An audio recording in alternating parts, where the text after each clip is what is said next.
Okay, here in the second part, I'm just basically going to talk about some of the twos and a few other things. A whole other guy, actually, too. But anyway, that album I talked about here, the November 18th and also December 9th. So November 18th was the Triple Eights. November 9th, or December 9th, sorry. December 9th is actually, there's 22 days left until the end of the year. So there's a 22 right there. And most of the 22s I'm talking about are actually on this album, though. There is a few in this one.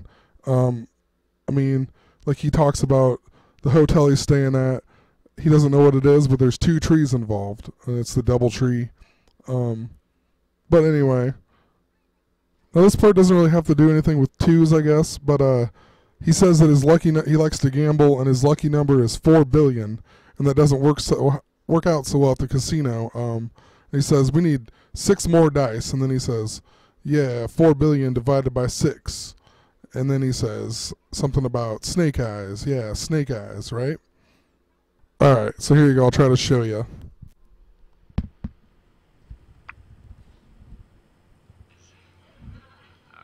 My lucky number is 4 billion. That doesn't come real handy when you're gambling.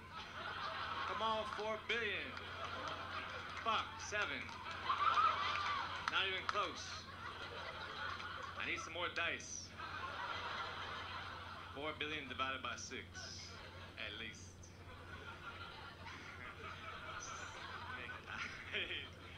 Snake eyes now. I said snake eyes. It's a gambling term. Oh, it's an animal term too.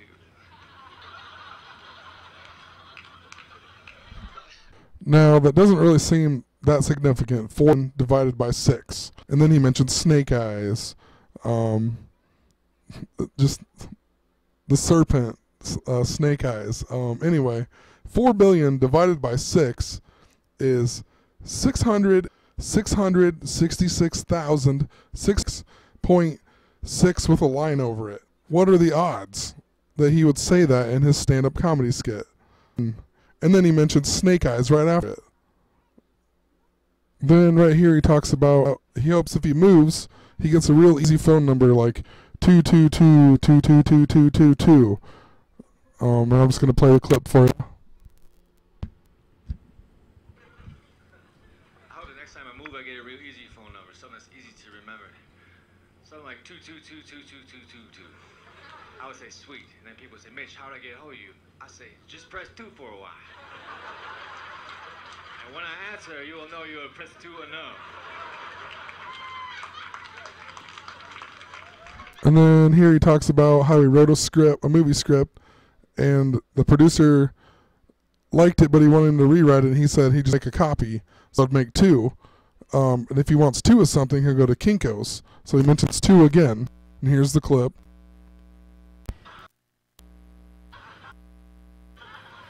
I wrote a script, and I gave it to a guy to read scripts, and he read it, he said he really likes it, but he thinks I need to rewrite it. I said, fuck that, I'll just make a copy.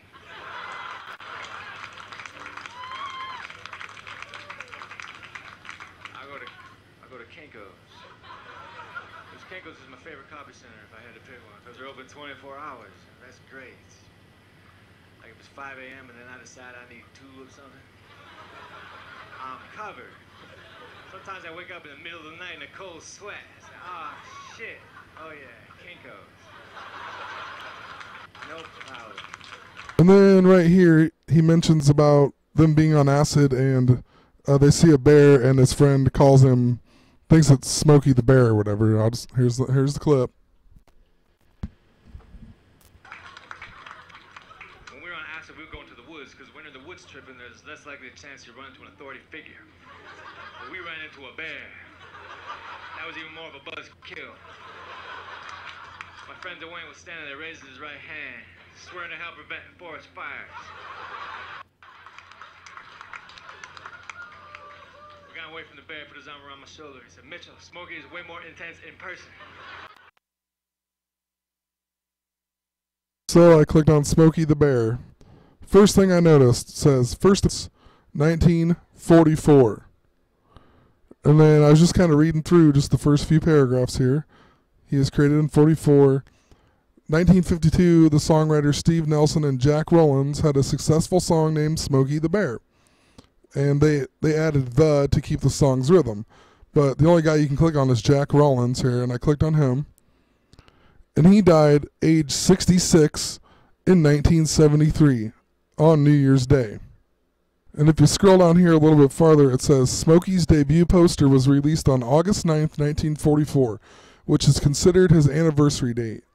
Well, 1944 then, August 9th, 1944 was the leap year. That means August 9th was the 222nd day of the year. Smokey the Bear was also a real-life bear, an American black bear, and it said he lived at the National Zoo for 26 years. I'm not sure if he only lived for 26 years or if he stayed there until he died, so I'm not sure exactly how old he is, but 1926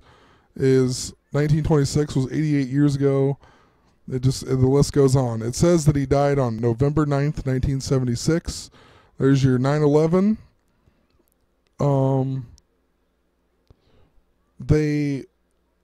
They brought in a female bear, hoping that he would mate with them and have a baby bear, so they could keep the legacy going on. And they never did do anything. They never had any kids, so they brought in just another cub and said that they adopted a kid. And then, so when Smokey died, the plan was that the adopted son was going to be the new Smokey the Bear 2. But then little Smokey died on August 11th, 1990, so you got your 88 again. Up here it says, though the U.S. Forest Service fought wildfires long before World War II, the war brought on a new importance and urgency to the effort. So, another 2 reference, World War II is the reason that Smokey the Bear even exists. This guy, Rudy Wendelin, he was considered Smokey Bear's caretaker, primary caretaker, until his retirement in 1973. The fictional character Smokey Bear, created by the art critic Harold Rosenberg. He was born on February 2nd, 2/2. The voices of Smokey Bear. This guy, Jackson Weaver, served as the primary voice representing Smokey until his death. So let's check out him. He died in 1992, 22 years ago. Then it says in June 2008, the Forest Service launched a new series of public service announcements voiced by actor Sam Elliott. Sam Elliott was born August 9th, 1944. The exact day that Smokey premiered or whatever, 222nd day of the year in 1944. And Sam Elliott, man, I could probably make a whole video just on him alone. Like, his first movie role was as card player number 2, and I mean the list goes on, but I'll come back to that some other time. Okay, enough with the Smokey the Bear thing. This guy, Demetri Martin here, I've never heard of him until recently. He's been around for a while. I just listened to him a couple months back at work. He's actually really funny. He reminds me a lot of Mitch Hedberg, and that's why I thought of him. It's just his delivery. He does a lot of one-liners. He's also obsessed with numbers and rearranging letters to make different things, and I'll show you some of that in a minute. But I looked him up, and literally, he was born in 1973, and he's 41. I mean, what are the odds of that? Ironically, Demetri Martin is also in a movie that he made himself, a short film called 12/21. Why is it 12/21? Especially when it involves 7337. It connects to that. And then Mitch Hedberg died at 37, and he was born. Demetri Martin was born in 73. That's weird to me. Okay, so what I get out of this short film is, like, the 12/21 is basically like his formula to not be late for this meeting or something. But I mean, he literally does all this math and whatnot, and it actually ends up to be 8 if you watch it here.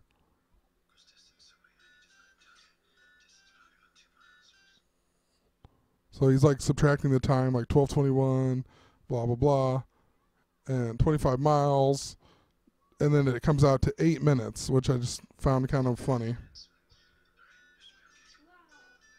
The guy seems like super intelligent, or maybe he's just really good with numbers. He did go to like Harvard, also Yale.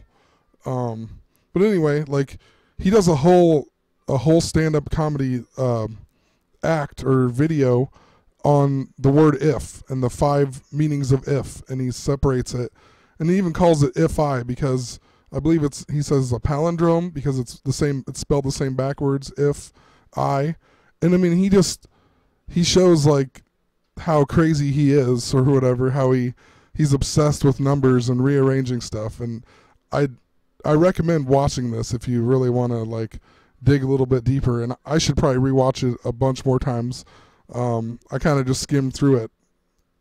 So like right here is an example, and this one, and I'm just gonna leave it at this. I need to do a little more research into it, but like this is his friend Becky's phone number, and it's 971, I think 1381, and he like makes it a math problem to make it easier for himself.